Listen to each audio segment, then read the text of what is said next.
remove him off the streets of Memphis again. I think is more correct.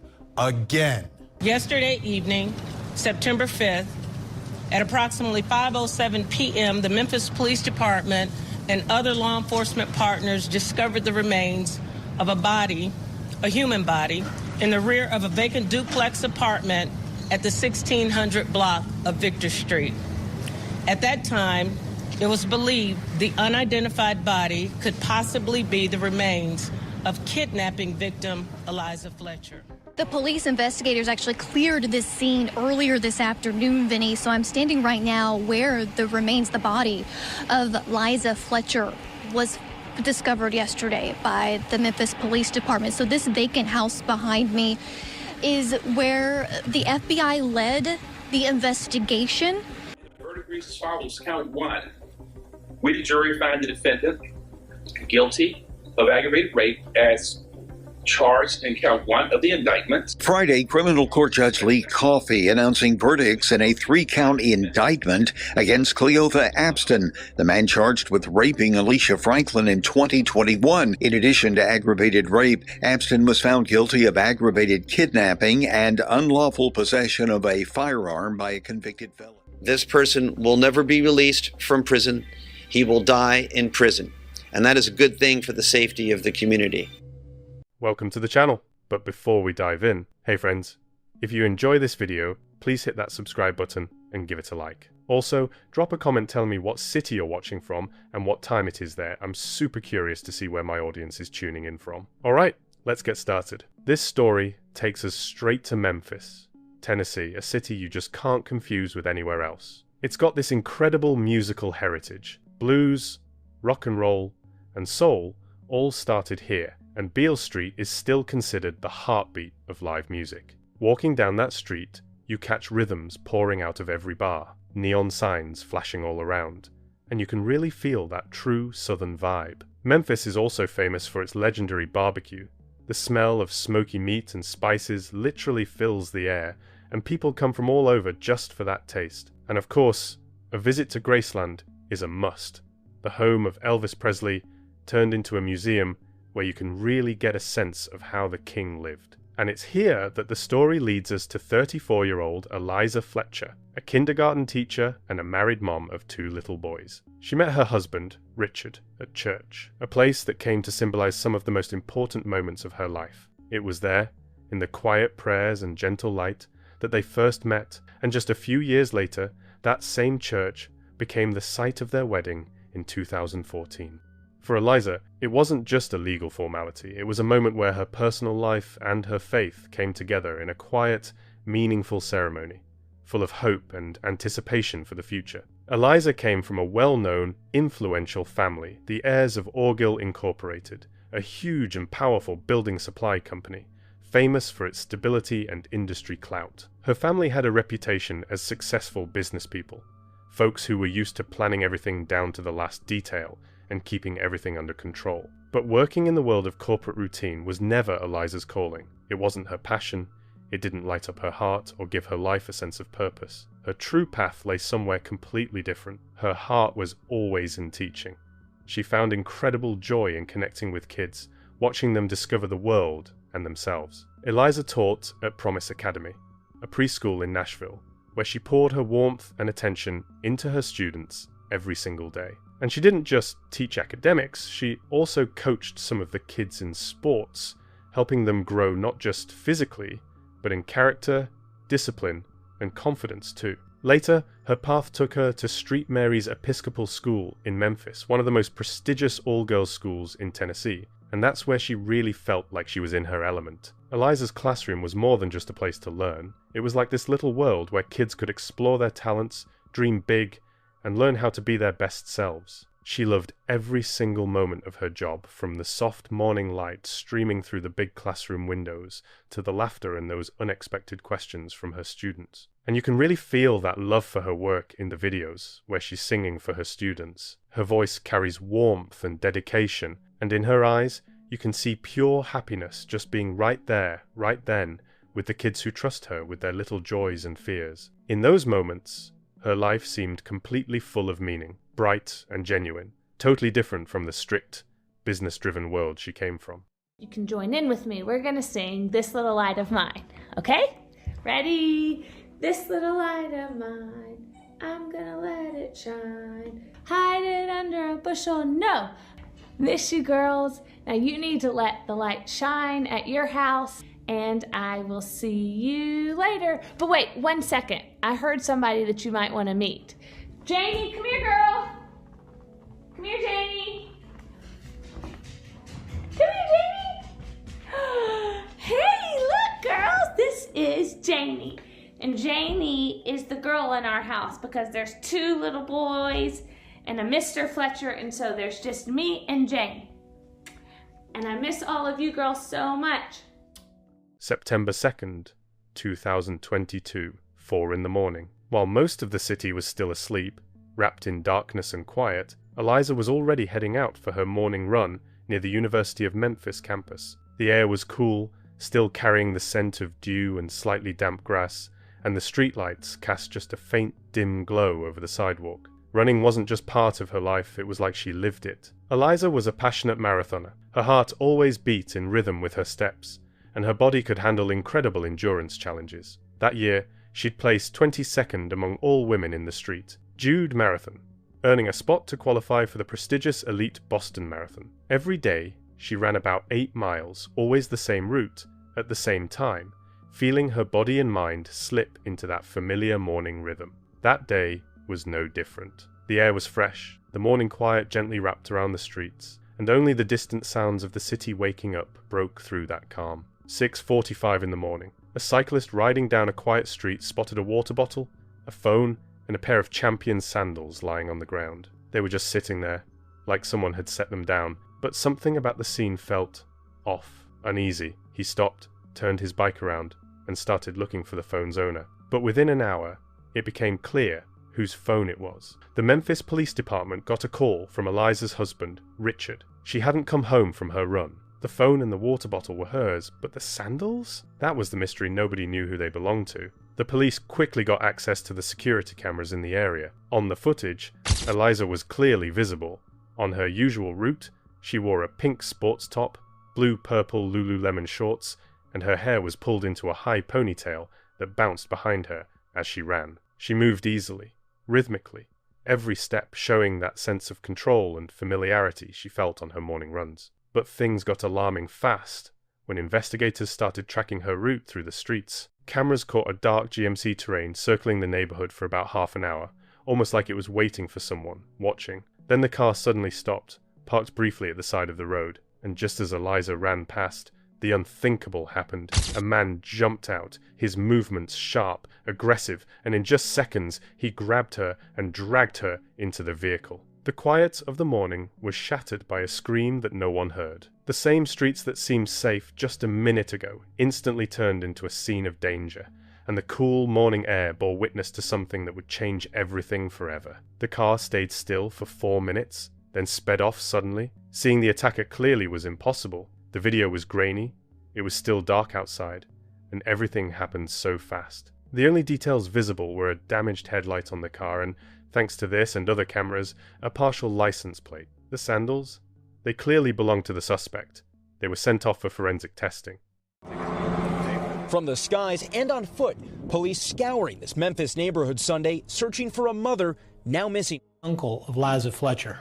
On behalf of Liza's family, her husband Richie, her children, her mom Adele, her father Beasley, her brother Gil, and all the members of her family, we want to make a brief statement. We want to start by thanking everyone for their prayers and outpouring of support. Liza has touched the hearts of many people, and it shows. We want to thank the Memphis Police Department, Shelby County Sheriff Department, TBI, FBI, and all of the other law enforcement agencies who are working tirelessly to find Liza. The family has met with police, and we have shared with them all the information we know. More than anything, we want to see Liza returned home safely. The family has offered a reward for any information that leads to her safe return. We believe someone knows what happened and can help. If you have any information on this crime or Liza's location, call the police at 901-545-COPS or call Crime Stoppers at 901-528-CASH. Thank you. Setting up their mobile command center and with investigators on site. The department has released surveillance images of Fletcher from her morning run, shown in a pink athletic top and purple bottoms. They also released 2 images of the vehicle the suspect abducted her in. The City of Memphis attorney Jennifer Sink did tweet earlier today saying Fletcher is her niece, asking community members to contact the police if they see her. Police haven't released any information on Fletcher's immediate family. In an effort to make runners more aware as they go on early mornings and late night runs, an avid runner in the Memphis area says she recommends all female runners run in pairs or groups. A $50,000 reward was announced for Eliza's safe return, and through her uncle, the family reached out to the media, pleading for any help or support. TV channels, radio stations, and social media all responded, spreading photos and descriptions of Eliza, trying to get as many people involved in the search as possible. Every minute dragged on, and the pain and fear of her family grew with each passing hour. The police searched Eliza and Richard's home, seizing items that could help the investigation, including their laptop, family car, and personal belongings that might hold clues or traces. Investigators documented every detail carefully, knowing that even the smallest piece of evidence could be the key to solving the case. Even though authorities believed the attack was completely random and carried out by a stranger, some people, closely following the story and discussing it online, started spreading speculation. Some suggested that a devastated Richard might have been involved, making a connection to the family's substantial inheritance. These rumors were incredibly painful for the family, who were already in shock and terrified for Eliza's life. Over time, those spreading such theories were forced to apologize and retract their speculation when investigators finally identified a real suspect less than a few days later. The tension eased slightly, but the shock and anxiety lingered, because both the family and the city had already realized just how fragile safety can be, even in familiar places. In a parking lot, police discovered a dark GMC Terrain with a damaged headlight, the same car that had been spotted near Eliza's route during the abduction. DNA testing on the sandals found at the scene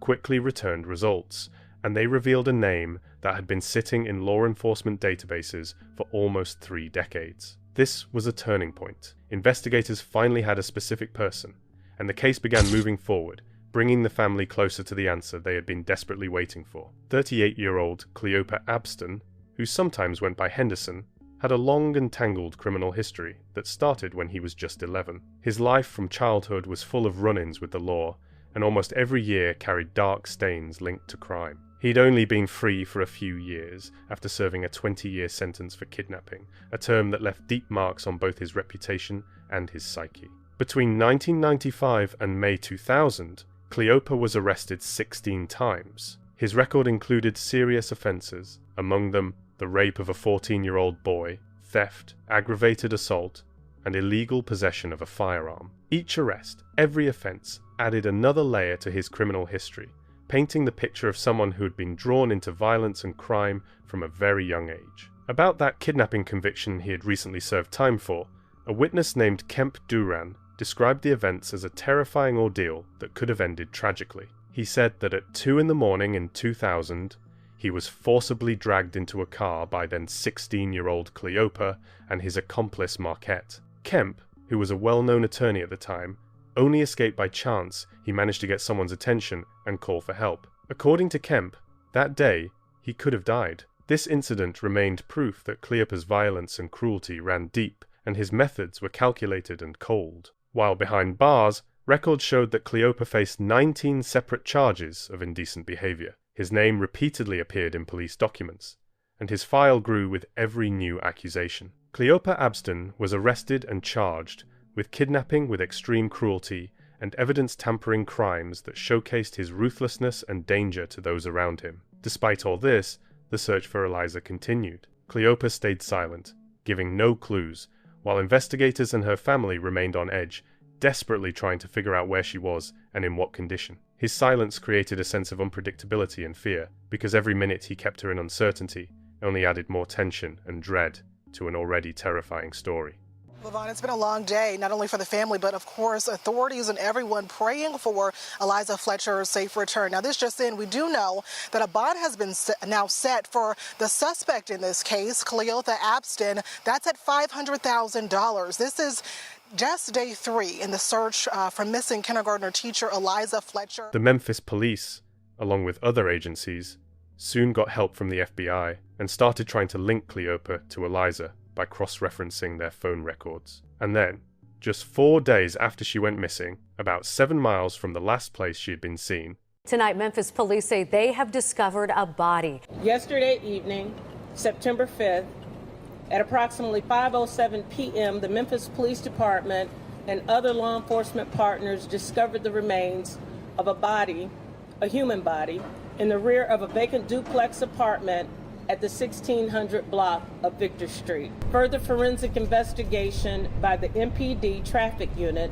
positively identified the body was, in fact, Eliza Fletcher. Eliza's battered body was found behind an abandoned house in a wooded part of a yard, a place that felt remote and abandoned, even on the city map. She was discovered in a horrifying state. A gunshot to the head ended her life, while broken jaws and multiple leg injuries told the story of unimaginable violence she had endured. Nearby, her running shorts lay on the ground, thrown in a bag like a cold, silent clue to the horrors that had taken place. The atmosphere around the scene was heavy, carrying an unsettling feeling, as if even nature itself had witnessed the violence. The toxicology report showed fentanyl in her system, but it didn't answer key questions: how long it had been there, and whether she had been sexually assaulted. These unknown details added chaos and mystery to an already terrifying case, leaving investigators and the family in a state of uncertainty and fear. No credible sources indicated that Eliza used drugs, which strengthened investigators' suspicion that she had been forced into it.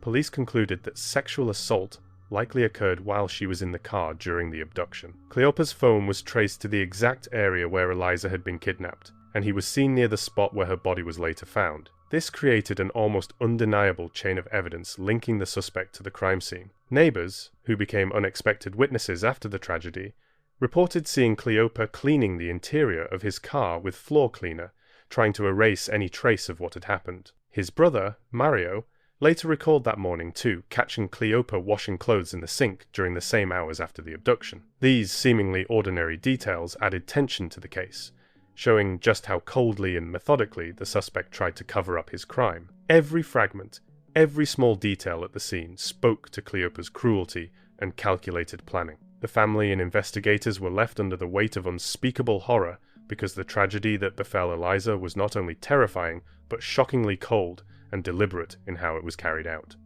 While the outcome of this investigation is not what we hoped for, we are nonetheless pleased to remove this dangerous predator off the streets of Memphis. Cleopa was hit with an additional charge of first-degree murder, highlighting the severity and brutality of his actions. On top of that, he faced extra charges: identity theft, theft of property valued at up to $1,000, and fraudulent use of a credit card. Each of these charges reflected the methodical, cold-blooded nature of his crimes, and the growing list of accusations painted a picture of just how extensive and tangled his criminal activity really was. His brother, Mario, also came under legal scrutiny. He was arrested on separate charges, including possession of controlled substances with intent to manufacture and distribute fentanyl, possession with intent to manufacture and distribute heroin, and possession of a firearm during the commission of a dangerous crime. These charges added even more tension to the case, showing that criminal activity ran deep and systematically in the Abston family, and that the consequences of Eliza's tragedy rippled far beyond just one person. The case sparked massive public attention, reaching well beyond Memphis. News about the tragedy and the court proceedings spread across the country, stirring shock, outrage, and fear. The sense of safety that so many people had taken for granted in their own city plummeted to record lows. People felt that horror could strike anywhere, even during a routine morning run or in familiar corners of the city. A week after the abduction, hundreds of Memphis residents gathered for a memorial event called Let's Finish Liza's Run. Participants ran the same route Eliza had planned that morning, trying not only to honor her memory, but also to symbolically finish what had been violently interrupted. The event became more than a show of community and solidarity. It was an emotional outlet for everyone shaken by the tragedy, a reminder of the power of coming together to confront violence and fear. Running, you can see behind me, we've got somebody running this road on Central Avenue and South Goodlet, but people are just really coming together, and you can see the community is really tightening up and showing their support and celebrating the life of Eliza Fletcher. And many people met here at 4 this morning and started this 8.2-mile run at 4:20, around the time that Eliza would have started running. Despite the massive amount of evidence gathered by police and prosecutors, Cleopa continued to insist he was not guilty. His trial was set for February 2025, and the prosecution immediately announced they would be seeking the death penalty, highlighting the severity and brutality of his crimes. From the start, the entire process was tense both inside the courtroom and across a city that still hadn't recovered from the tragedy. As the case unfolded, Cleopa faced new, equally serious charges in a separate case: aggravated rape, kidnapping with extreme cruelty, and illegal possession of a firearm, taking into account his prior convictions. These new accusations only reinforced just how dangerous and cold-blooded he was, showing that he had repeatedly been a threat to those around him and that his criminal activity was systematic and long-running. A year before Eliza's abduction and murder, he had threatened a young woman named Eliza Franklin with a weapon and sexually assaulted her. This was an early warning sign of his aggression and dangerous behavior, but due to delays in processing her sexual assault kit, no connection between that crime and Cleopa's later actions was ever established at the time. He remained free, and his potential threat continued unchecked. Later, Eliza Franklin stated that she was filing a lawsuit against the city of Memphis and its police department because of how her case had been handled. She felt a deep sense of injustice and outrage, pointing out that the careless investigation into her assault and the fact that the perpetrator wasn't arrested promptly created a situation in which he could abduct and kill Eliza. Her words highlighted not only her personal pain, but also a systemic problem: how negligence in law enforcement can have catastrophic consequences for the lives of others. This aspect of the case added another layer of tragedy. It wasn't just Cleopa's personal crimes, but also how systemic inaction indirectly contributed to the death of another innocent person. The fear, anger, and despair that Eliza felt reflected the deep concern of the public watching the case and intensified the already tense atmosphere surrounding the trial. They knew who he was. They did nothing, and as a result, Eliza Fletcher was killed, even though he should have been behind bars. If they had done their job, she would still be alive. Eliza's sexual assault kit wasn't processed for 9 months, and her DNA was finally entered into the National Law Enforcement Database on September 5th, just 3 days after Eliza was abducted. And the verdict reads as follows: Count 1.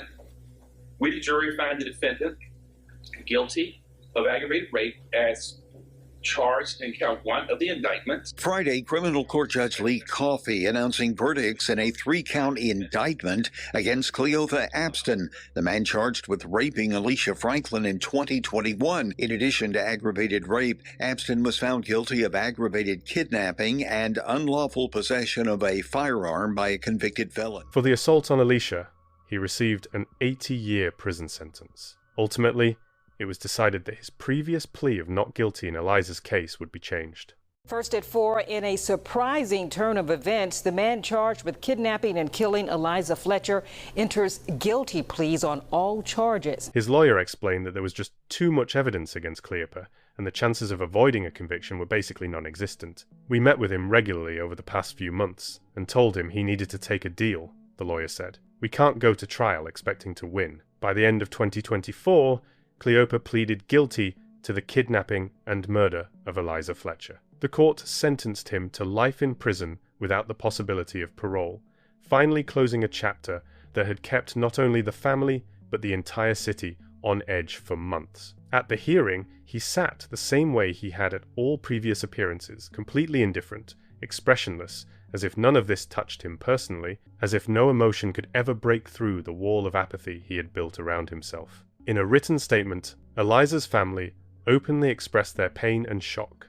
We have no idea what happened to you, what turned you into a person so consumed with wanting to hurt others. Whatever it was, it does not excuse or explain what you did. You changed our lives forever, and nothing will ever be the same. You murdered Liza, even though she did absolutely nothing to deserve it. She never harmed you. In fact, she would have been the first to help you if you needed it. The district attorney emphasized one more important point. The defendant waived his right to appeal. That meant the case was truly over. No years of court battles or decades of drawn-out proceedings that often wear down the families of victims. While the city and the family had endured unimaginable pain, they finally got some legal closure, a definitive decision that delivered justice and ended the torment of uncertainty. Person will never be released from prison. He will die in prison.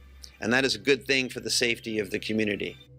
Because of the tragic cases of Eliza and Alicia, lawmakers passed a new law requiring the Tennessee Bureau of Investigation to publish quarterly reports on the processing times for sexual assault kits. This reform is aimed at making sure evidence doesn't sit unprocessed, and that potential offenders aren't left free to harm others, protecting future victims before it's too late. What happened to Eliza Fletcher was pure horror. The brutality of the crime, the lost chance to save her, and the inevitable tragedy left a deep scar on the hearts of her family, friends, and the community. It was equally traumatic for everyone touched by Cleopa Abston's crimes. Each act of his violence became a chilling reminder of just how dangerous and unpredictable life can be when the system fails and things fall through the cracks. And looking at his long list of horrific offences, it's clear he had no intention of stopping until the justice system finally caught up with him. Eliza's family remembered her with love and aching hearts. Her smile radiated happiness, energy, and warmth that touched everyone around her. She was the soul of her family and her community. Her husband, children, parents, brother, friends, students and their families, fellow teachers, and her church community all felt the power of her kindness, faith, and compassion. Anyone who met her remembered a person who could support, listen, and inspire. She meant so much to so many people, and now, after her death, life feels just a little dimmer for everyone who knew her. Those who loved her felt a void that can never be filled, and the memory of her goodness stands as an even stronger reminder of the value of life and just how fragile it can be. Shine all over St. Mary's School. I'm gonna let it shine, let it shine, let it shine, let it shine. We're really grateful to all our viewers and everyone who supported us. Thanks so much for watching this video. I hope you found it interesting. If you want to support my channel and help me keep creating content, don't forget to hit that like button, leave a comment, share the video, and subscribe. It really helps a lot, and I truly appreciate it.